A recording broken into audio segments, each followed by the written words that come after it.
This is an introduction to the normal workflow of Git. To begin with, we're going to create a new Rails project called ticketing um, and add it to Git.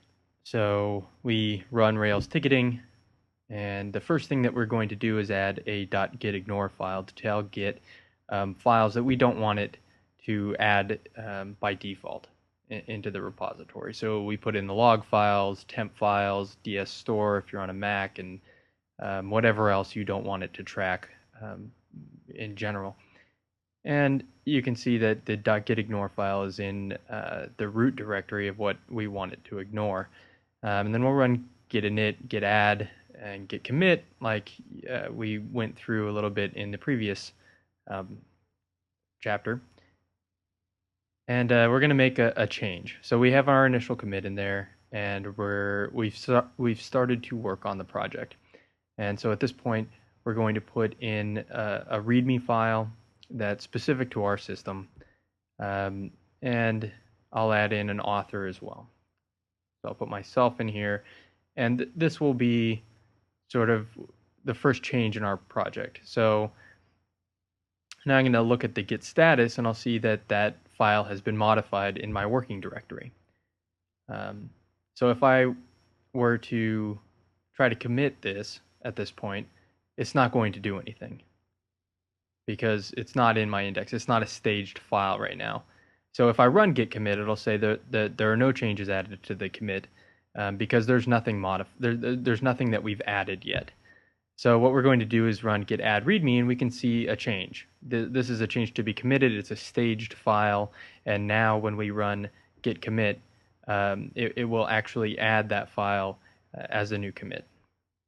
But let's change something else first so that we can see the difference of having something staged and something not staged.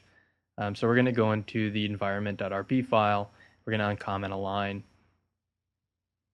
And we're going to try that again. So let's run git status. And now we can see that we have one file that is staged and one file that is not staged. So when we run git commit, only the staged file will be added. And we can see that in the commit message that the environment file is not going to be added into this commit, that change, but the README file is. So now if we run git status again, we can see that the staged file is gone. It's been added to the repository now, and the edited one has not.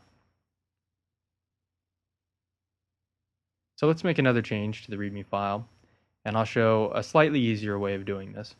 So say we have several files that are not staged and that we have made modifications to. If we run -a with commit, it will automatically add them to the stage. It'll automatically add them to the index. It's like running git add on each of those files and then committing.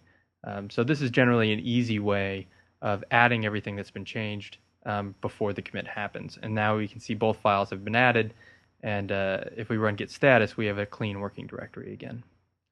And if we run git log, we can see all of the commits that we've done so far.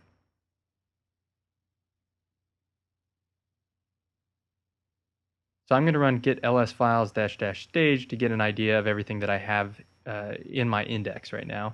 And we're going to use git remove. So git rm, we'll say we don't want this robots.txt file. And if we run git rm on that, we can see in the status that that is a deleted file, and it's green there under the changes to be committed, so it's actually a staged. It's like running git add.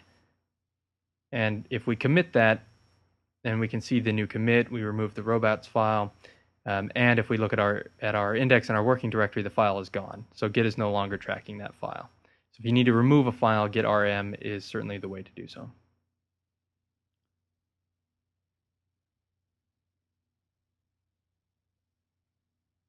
So now I'm going to make another change to my README file so that we have another change that we can stage.